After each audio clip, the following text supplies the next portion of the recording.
soapboxes. I think you inherently, intentionally or unintentionally touched upon another subject which I think spans all three: the ugly, the bad, and the good. And that is the subject matter of certification, because hand in hand, or also the PMBOK. I think we can look at those two things kind of as twins. The standard has evolved in many ways in a good direction. In many ways, you can probably pick and choose based on your flavor, what you prefer. But we have to give credit to the fact that the PMBOK is a living document that's revised. I think that's something that's good. I think the fact it's awareness, the fact that it's translated into 12 or 14 different languages is amazing. I think the very fact that in North America it's a standard, and on many other continents it's the quasi standard for project management. I think that's huge. But what goes hand in hand with the certification is also the human need or want to be able to have an external validation that I belong to the club membership, right? And I think one of the things, and I don't envy PMI for this responsibility. I think one of the things that PMI has kind of had to do the splits between these two topics is, what is the certification? Is the certification a validation from a professional nonprofit association which promotes the professional application of project management globally? In other words, they validate, Philip, we've looked at your CV, you've taken a test, we've asked you a couple of questions. We can, based on the information we've gathered on you, we can validate, based on your experience, you're a real project manager. You're somebody who understands the precepts of but the focus, and also when we talked about the first PMBOK, the first PMBOK was kind of standoffish when it came to content. Is that if you want to know the content, read these books, right? And then you can get some ideas. And this is intentional, right? Because it was a guide to the project management body of knowledge, not the guide and not the project management body of knowledge, right? Yeah. The authors of that were very specific. Yeah. That it was effectively an introduction. As you said, you bought the 10 or 15 books that went along with it because it didn't contain all of the knowledge about project management. Yeah. But I want to go a step further, because I think this challenge is not going away. Because I guess our viewers can decide if you go online right now. I once did the homework and sat down and tried to gather all of the different certifications that go into project management. I came up with, I think, over 40 of them. Okay. There is at the moment an inflationary amount of certifications that are at home, more or less, in the project program portfolio sphere. Okay. Mm-hmm. And to be quite honest, I think a lot of the people who I do business with, they might be impressed by the alphabet SETI behind our names. But I always jokingly say they have no idea what the hell it means, and I'm not sure if I know what it means. But I'm going to come to the point I actually want to say. I think that with this new love of certification, I would always say the fruit of something, the seed of something good can be the fruit of something bad in the future, which means the intent of certification is a good one. But if it becomes inflationary and the focus of why I get certified is the wrong one, I often like to ask people, why do they want to get certified? And the number one reason I hear is because I'm trying to get a new job, I want to get a promotion, I want a raise. Okay. Now I'm not judging that those I've probably had thoughts like that before in the past as well. But what I find a pity is that number one reason why I believe you should go for certification is because you want to learn something, which might be a little bit at odds with what I said, what the original focus of certification was. The certification was kind of, hey, we know, hey, Philip, you're educated, you have experience, you've done this. We're going to test some of it just to validate it. But we're not going to step on your toes. We're gonna say what you're talking about, right? Yeah. I think that one of the big challenges that PMI has been facing over the last 20 years, and I think it will continue to face, if it wants to keep the PMP and all of its certifications on a high level, I think they're going to also have to double down, not only on creating exams that are rote memory, right? Where people who prepare for the PMP or for the ACP or for whatever else sit down and memorize a dry set of pages just so they can do well on multiple choice questions that they don't really understand. They know how to answer, but they don't know why that answer is correct, right?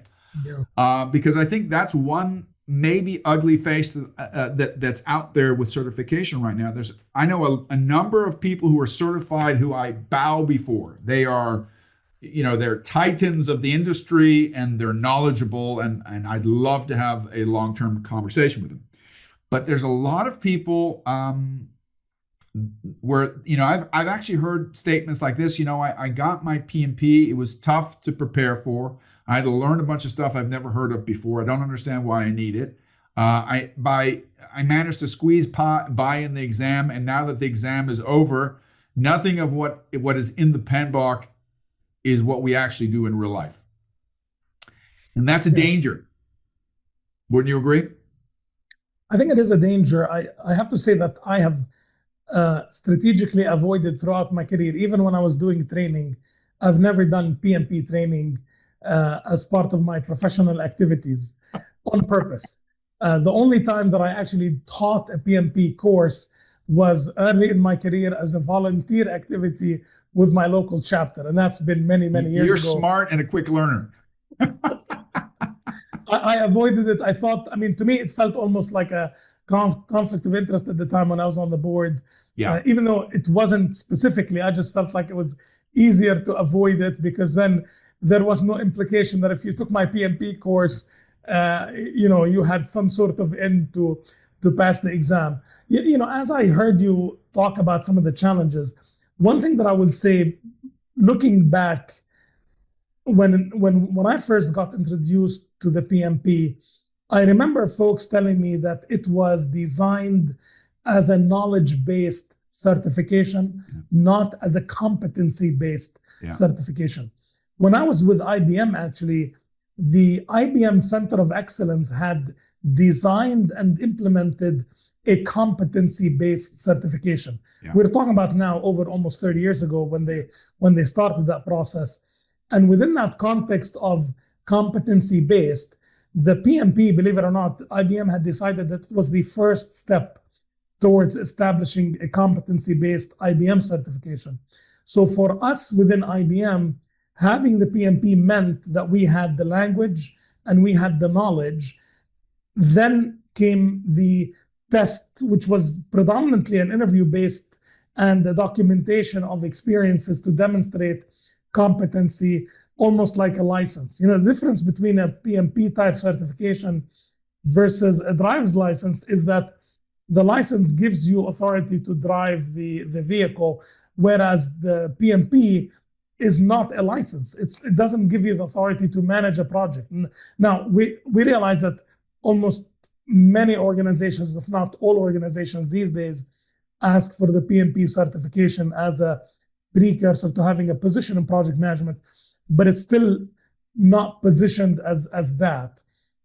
The second element that I think probably was a missed opportunity, and again, I wasn't part of the certification strategy, but PMI did not build advanced certifications for project management beyond the PMP. So when you look at the program management certification, it does not sit on top of it's not a senior project manager or like IPMA's A, B, C, and D. Yeah. It's just simply a different type. And you can grow in your project management career without becoming a program manager. And you can, in fact, become a program manager without necessarily being a project manager. Similarly, in the same vein, the portfolio management standard and certification, I think that there was a missed opportunity in PMI because you could have almost kind of built a revenue stream, honestly, where you could kind of grow in that certification.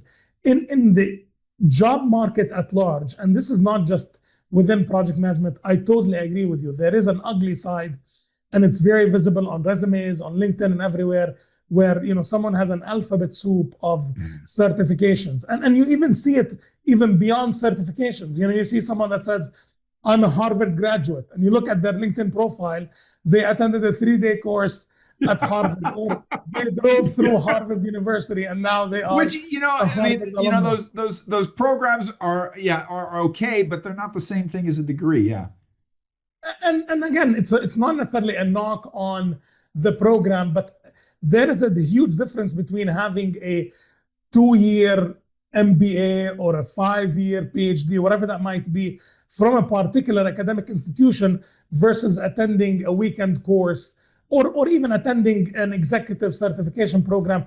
All of these sit at different levels, but oftentimes they're almost like positioned as if they're the same thing. Yeah. And that's part of the need of practitioners and professionals to try and kind of establish differentiation in the marketplace, saying, look at me, I have this type of certification or this type of education background. Because a lot of times the consumers, the organizations, the hiring managers and the HR people don't know what the heck they're looking at when they're trying to hire people. And so you have that alphabet soup trying to kind of attempt to differentiate that, I'm different than the others because I have these certifications and whatnot, as opposed to really getting to the bottom line and engaging the candidate in meaningful dialogue to determine whether they can